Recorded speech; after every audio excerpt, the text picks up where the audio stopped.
Hi friends, இந்த ஒரு இலை இந்த முடிய இவ்வளவு கருமையா மாத்தி குடுத்துருக்கு அப்படின்னு சொன்னா நீங்க நம்புவீங்களா?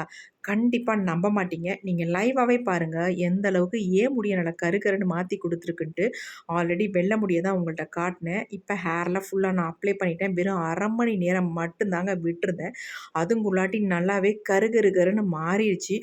நார்மல் வாட்டர்ல மட்டும் தான் வாஷ் பண்ணிட்டு வந்திருக்கேன். என் ஹேர் பாருங்க எப்படி இருக்கு அப்படின்ட்டு. கண்டிப்பா நீங்க ட்ரை பண்ணி பாருங்க. வாங்க இந்த ஹேர் டை எப்படி ப்ரிப்பேர் பண்றது அப்படின்றத பார்த்துட்டு வந்துடலாம். இன்னைக்கு நம்ம ரொம்ப சூப்பரான ஒரு ஹேர் டை ரெடி பண்ண போறோம். அதுக்கு ஃபர்ஸ்ட் நம்ம ஒரு 1 1/2 டம்ளர் அளவுக்கு நம்ம தண்ணிய வந்து நல்லா கொதிக்க வச்சுக்கலாம். கொதிக்க வச்சுட்டு நம்ம இதுல வந்து ஒரு சில பொருட்கள சேர்த்து இந்த டிகாஷன வந்து ரொம்ப ஸ்ட்ராங்கா நம்ம கொண்டு வர போறோம். இது நமக்கு நல்ல கலர் குடுத்தா தான் நமக்கு ரிசல்ட் நல்லாருக்கும். ஹேர் டை வந்து நல்லா கருன்னு மாறி வரும். அதுக்கு வந்து ஃபர்ஸ்ட் நம்ம இதுல என்ன சேர்க்கிறோம் அப்படின்னா, காஃபி பவுடர். எந்த பிராண்ட் காஃபி பவுடரா இருந்தாலும் பரவாயில்லங்க. 1 ஸ்பூன் அளவுக்கு இதுல வந்து சேர்த்துக்கோங்க. அடுத்து நாம இது கூடவே என்ன சேர்க்க போறோம் அப்படின்னா,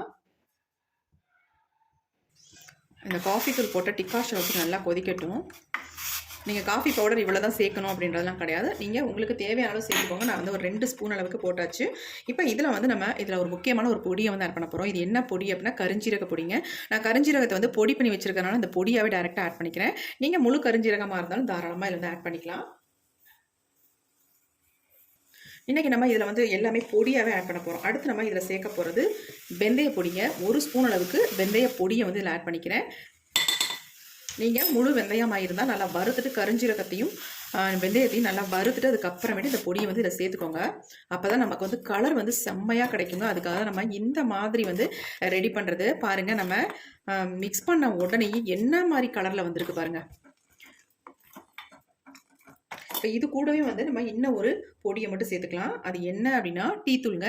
1 ஸ்பூன் அளவுக்கு tea powder, normal tea powder. எந்த பிராண்டாக இருந்தாலும் பரவாயில்ல. நம்ம நார்மலாக வீட்டில் வந்து யூஸ் பண்ணுற டீ பவுடரே நீங்கள் சேர்த்துக்கோங்க. இப்போ நம்ம இதில் வந்து காஃபி பவுடர், அப்புறமேட்டு கருஞ்சீரக பொடி, வெந்தய பொடி, அடுத்து டீ தூள் சேர்த்துருக்கோம். 4 பொருட்கள் இதில் வந்து சேர்த்துருக்கோம். சேர்த்து அந்த கலர் பாருங்கள் என்ன மாதிரி எப்படி இருக்குன்ட்டு. இந்த மாதிரி இருக்கும்பொழுது நமக்கு ஹேர் டையும் இந்த மாதிரி நமக்கு கிடைக்கும். நல்லா கலந்து விட்டுக்கலாம். நம்ம இதை வடிகட்டி தான் எடுக்க போகிறோம்.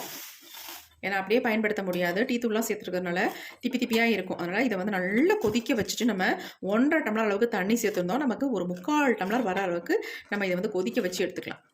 எப்படி இருக்குது பாருங்கள். கொதிக்க கொதிக்க இன்னும் உங்களுக்கு வந்து கலர் நல்லா ஸ்ட்ராங்காக கிடைக்கும். நீங்கள் எந்த டிகாஷன் ப்ரிப்பேர் பண்ணாலும் இந்த மாதிரி நமக்கு கிடைக்கவே கிடைக்காது. ஆனால் இந்த மெத்தடில் நீங்கள் ப்ரிப்பேர் பண்ணும்பொழுது உங்களுக்கு இந்த மாதிரி ஒரு கலரில் இந்த டிகாஷன் வந்து கிடைக்கும். கண்டிப்பாக ட்ரை பண்ணி பாருங்கள். இதே மாதிரி நீங்களும் ப்ரிப்பேர் பண்ணுங்கள். இப்போ நல்லா வந்து நமக்கு கொதிச்சிருச்சு. நம்ம ஸ்டவ்வை வந்து ஆஃப் பண்ணிடலாம். ஆஃப் பண்ணிவிட்டு இதை நல்லா ஆற விட்டு அதுக்கப்புறமேட்டு வடிகட்டிட்டு எடுத்துக்கலாம்.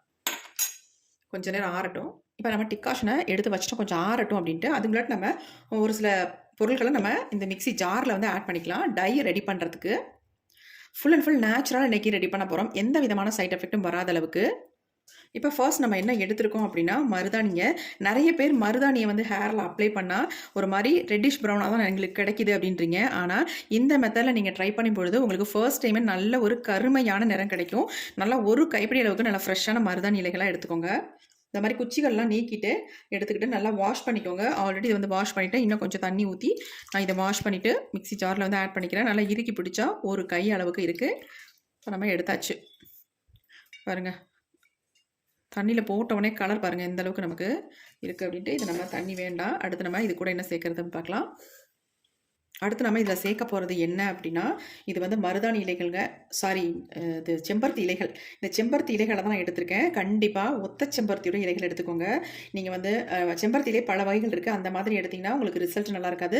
உங்கள் ஹேருக்கு நல்லதுன்னு எடுத்துக்கிட்டால் உங்களுக்கு ஒத்த செம்பருத்தி, அதுதான் நாட்டு செம்பருத்தி. அந்த நாட்டு செம்பருத்தியோட இலைகளை எடுத்துக்கலாம். இதை வந்து நல்லா வாஷ் பண்ணியாச்சு. ஒரு 10 இலைகளுக்கு நீங்கள் எடுத்துக்கோங்க. இந்த மாதிரி சின்ன சின்னதாக நம்ம கட் பண்ணி உள்ளே போட்டுக்கலாம்.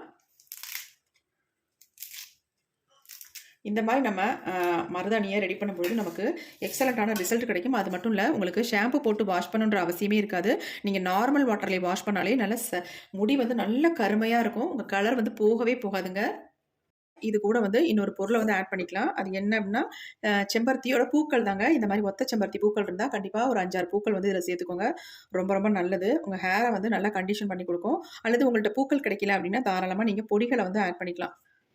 இப்போ இதை வந்து நம்ம அரைச்சி எடுக்கிறது ரொம்ப முக்கியம். நல்லா நைஸாக அரைச்சி எடுக்கணும்.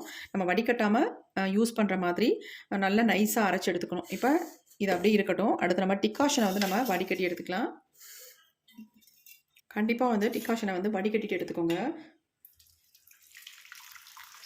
பாருங்கள் எவ்வளோ ஒரு பிளாக் கலரில் நமக்கு இந்த டிகாஷன் வந்து கிடச்சிருக்கு பாருங்கள். இது உள்ளே பாருங்கள் எவ்வளோ திப்பி இருக்குன்ட்டு. இதோடு நம்ம பயன்படுத்தும் பொழுது நம்ம வந்து ஹேரில் அப்ளை பண்ணும்பொழுது திப்பி திப்பியாக இருக்கும் அங்கங்கே. அதுக்காக தான் சொல்கிறேன். பாருங்கள் இந்த அளவுக்கு இருக்கா. அதனால் இதை வந்து நம்ம அப்படியே எடுத்துடலாம். எடுத்துகிட்டு நம்ம இந்த டிகாஷனை ஊற்றி இதை அரைச்சி எடுக்க போகிறோம். எப்படி இருக்குது பாருங்கள் இந்த டிகாஷனோட கலர். இப்போ இதை நைஸாக நம்ம அரைச்சி எடுத்துக்கலாம். கம்மியாக ஊற்றிக்கோங்க. உங்களுக்கு தேவைப்பட்டால் மட்டும் எல்லாத்தையும் ஊற்றிக்கலாம். கொஞ்சம் கொஞ்சமாக ஊற்றி அரைங்க, இல்லைனா வெளியிலலாம் தெறிக்க ஆரம்பிச்சிடும். இப்போ நம்ம அரைச்சிட்டு வந்துடலாம். இப்போ நம்ம அரைச்சி எடுத்துகிட்டு வந்தாச்சு. பார்க்கலாம் எப்படி இருக்குன்ட்டு. பாருங்கள் எப்படி இருக்குன்னு. கலர் எந்த அளவுக்கு டார்க்காக நமக்கு கிடச்சிருக்கு பாருங்கள். இப்போ இதை வந்து நம்ம அப்படியே ஒரு இரும்பு கடாயில் ஊற்றிக்கலாம். கண்டிப்பாக நீங்கள் இரும்பு கடாயில் தான் இதை வந்து ரெடி பண்ணணும். எப்படி இருக்குது பாருங்கள். நான் நைஸாக ஸ்மூத்தாக நல்லா அரைஞ்சி வந்திருக்கு. இப்போ இந்த டிகாஷனை இன்னும் கொஞ்சம் இதில் ஊற்றி நான் கழுவி இதில் உள்ள ஆட் பண்ணிக்கிறேன்.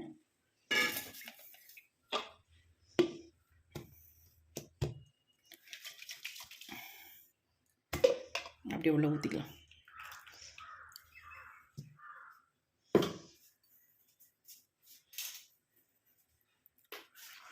எப்படி இருக்குது பாருங்கள். நல்லா ஸ்மூத்தாக இருக்குது. கலர் எந்த அளவுக்கு நமக்கு கிடச்சிருக்கு பாருங்கள். இப்படியே நம்ம ஹேரில் அப்ளை பண்ணுறதை விட இதில் வந்து ஒரு முக்கியமான ஒரு பொடியை வந்து இதில் ஆட் பண்ணிக்கலாம். அப்படி ஆட் பண்ணி நீங்கள் வந்து ஹேரில் அப்ளை பண்ணும்பொழுது உங்களுக்கு உடனே உங்கள் முடி வந்து நல்லா கருகருன்னு மாறிடுங்க. அது என்ன பொடி அப்படின்னா அவரி பொடி தான் இதில் ஆட் பண்ண போகிறோம். நிறைய பேத்துக்கு அவரி பொடி ஒத்துக்க மாட்டேங்குது. ஆனால் இந்த மெத்தடில் அவரி பொடி யூஸ் பண்ணும்பொழுது உங்களுக்கு எந்த விதமான சைட் எஃபெக்ட்டும் இல்லை. ஏன்னா இது வந்து ஃபுல் அண்ட் ஃபுல் நம்ம நேச்சுரலாக ரெடி பண்ணியிருக்கோம். நீங்கள் வெறும் மருதாணியோட அவரியை வந்து சேர்க்கும்பொழுது உங்களுக்கு வந்து ப்ராப்ளம் ஏதாவது பண்ணலாம். ஆனால் இந்த மாதிரி நீங்கள் ரெடி பண்ணும்பொழுது சூப்பராக உங்களுக்கு ரிசல்ட் கொடுக்கும். நல்லா வந்து சேஞ்ச் ஆகி உங்களுக்கு வரும். அது மட்டும் இல்லைங்க, நீங்கள் அவரியை வந்து உடனே இதுலேருந்து நீங்கள் ஹேரில் அப்ளை பண்ண வேணாம். நீங்கள் ஓவர் நைட் வச்சுட்டு அதுக்கப்புறமேட்டு எடுத்து ஹேரில் அப்ளை பண்ணிக்கலாம். இப்போ நம்ம அவரி பொடி இதில் ஆட் பண்ணிக்கலாம். ஒரு 2-3 ஸ்பூன் அளவுக்கு இந்த அவரி பொடி எடுத்துக்கோங்க. இந்த அவரி பொடி நல்லா ஒரிஜினலாக பார்த்து வாங்கிக்கோங்க. அப்போ தான் நமக்கு நல்ல ரிசல்ட் வந்து கொடுக்கும். உங்களுக்கு இலையாக கிடைச்சா கூட தாராளமாக இது கூட சேர்த்து நல்லா அரைச்சி எடுத்துக்கோங்க. நிறைய இடங்களில் இலைகள் வந்து கிடைக்கிது. நாட்டு மருந்து கடையில் கூட வெறும் இலைகளை கூட வச்சுருக்காங்க. அந்த மாதிரி வாங்கி நம்ம பயன்படுத்திக்கலாம் ஹேருக்கு. பொடியாகவும் நீங்கள் வாங்கிக்கலாம். ஆன்லைனில் கூட நமக்கு எப்பயுமே கிடைக்கும். வாங்கிக்க வேண்டியதுதான். இந்த மாதிரி வாங்கிட்டு நல்லா கலந்து விட்டுடலாம். இப்போ நல்லா கலந்து விட்டாச்சு. இது வந்து அப்படியே ஓவர் நைட் நம்ம வச்சுட்டு அப்புறமேட்டு ஹேரில் அப்ளை பண்ணிக்கலாம். உடனே அப்ளை பண்ண போகிறதில்ல. நம்ம ஓவர் நைட் வைக்கும்பொழுது நல்லா வந்து கலர் வந்து இதில் வந்து இறங்கும். அதனால நான் ஓவர் நைட் வைக்க போகிறேன்.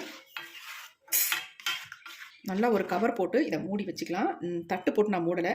ஏன்னா தட்டு போட்டோம்னா நமக்கு எப்படியாவது ஏர் உள்ள போயிடும். நல்லா ஏர் டைட்டாக போட்டு நம்ம கவர் போட்டு இதை வந்து க்ளோஸ் பண்ணி வச்சுக்கலாம். இந்த மாதிரி கேரி பேக் ஏதாவது தான் யூஸ் பண்ணிக்கோங்க. ரொம்ப ரொம்ப நமக்கு யூஸ்ஃபுல்லாக இருக்கும். வேஸ்ட் பண்ணாமல் எடுத்து வச்சுக்கோங்க. இந்த மாதிரி போட்டுட்டு நல்லா இதை வந்து சுருட்டி விட்டோம்னா சுத்தமாக நமக்கு ஏர் டைட்டாக நல்லா க்ளோஸ் ஆகிரும். இந்த மாதிரி நம்ம வச்சிடலாம். இது அப்படியே ஓவர் நைட் இருக்கட்டும். நம்ம அப்புறம் எடுத்து பார்க்கலாம். இப்போ நம்ம டையை வந்து எடுத்து பார்ப்போம் எந்த அளவுக்கு நமக்கு சேஞ்ச் ஆகி வந்திருக்கு அப்படின்ட்டு.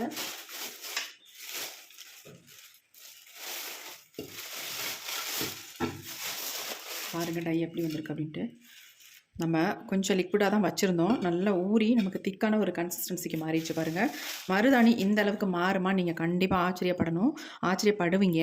கண்டிப்பாக இந்த மாதிரி மாறும். நான் ப்ரிப்பேர் பண்ண மாதிரி நீங்கள் ப்ரிப்பேர் பண்ணிங்கன்னா மருதாணி இலைகள் இந்த மாதிரி சூப்பராக நமக்கு ரெடி ஆயிரும். இதை வந்து நம்ம ஹேரில் ஒரு டைம் அப்ளை பண்ணாலே நல்லா கலர் வந்து வெள்ளை முடி எல்லாமே மாறி சூப்பராக நமக்கு பிளாக்காக சேஞ்ச் ஆகிடும். கண்டிப்பாக இதை வந்து 2 மாதத்துக்கு ஒரு தடவை நீங்கள் அப்ளை பண்ணாலே போதும். மாதம் ஒரு முறை மட்டுமே அப்ளை பண்ணுங்கள். அந்த அப்ளை பண்ண இடம் வந்து ஃபுல்லாக உங்களுக்கு பிளாக்காக மாறிடும். வெள்ளை முடியலாம் வளர்ந்து வர முடிகள் மட்டும் வெள்ளையாக தெரியும். அதுக்கு நம்ம ரீடச்சப் திரும்ப பண்ணிக்கிதான் ஆகணும். பண்ணால் நமக்கு மறுபடியும் கருமையாக இருக்கும். இந்த மாதிரி அதிகமாக நம்ம ப்ரிப்பேர் பண்ணி ஹேரில் அப்ளை பண்ண வேண்டிய அவசியம் இருக்காது. மிச்சம் இருந்தால் கூட இதை நீங்கள் தாராளமாக ஃப்ரிட்ஜில் வச்சு ஸ்டோர் பண்ணிக்கலாம். இப்போ நம்ம கொஞ்சம் எடுத்து பார்க்கலாம் எப்படி இருக்குது. இப்போ நம்ம எல்லாத்தையும் நல்லா கலந்து விட்டுடலாம். பாருங்கள் எப்படி இருக்குன்ட்டு செம்மையாக ரெடி ஆகிருக்குங்க. நல்ல ஸ்மூத்தாக இருக்குது. நம்ம இந்த மாதிரி அரைச்சாதான் நமக்கு இந்தளவுக்கு ஒரு சாஃப்டான கன்சிஸ்டன்சியில் கிடைக்கும். இதுக்கு வந்து நீங்கள் ஷாம்புலாம் போட்டு வாஷ் பண்ணுன்ற அவசியமே இருக்காது. ஏன்னா ஆல்ரெடி இதில் வந்து நம்ம செம்பருத்தி இலைகள் பூக்கள்லாம் சேர்த்துருக்காதனால கண்டிப்பாக அந்த மாதிரி தேவை இருக்காது. நீங்கள் அப்ளை பண்ணிவிட்டு நார்மல் வாட்டர்லேயே ஹேர் வாஷ் பண்ணிக்கலாம். நல்லா உங்கள் முடியை கரு கரு கருன்னு மாற்றுறதுக்கு நல்லாவே ஹெல்ப் பண்ணும். சூப்பரான டை நமக்கு ரெடி ஆயிடுச்சு. இப்போ இந்த டையை வந்து நான் என்னுடைய ஹேரில் நான் ஃபுல்லாக அப்ளை பண்ண போகிறேன். வாங்க இது எப்படி அப்ளை பண்ணுறது, நம்ம எப்படி ஹேர் வாஷ் பண்ணுறது அப்படின்றத நம்ம பார்த்துக்கலாம். நம்ம முடி எந்த அளவுக்கு என்னுடைய ஒயிட் ஹேரெல்லாம் சேஞ்ச் ஆகிருக்கு அப்படின்றத நான் உங்களுக்கு காட்ட போகிறேன். வாங்க.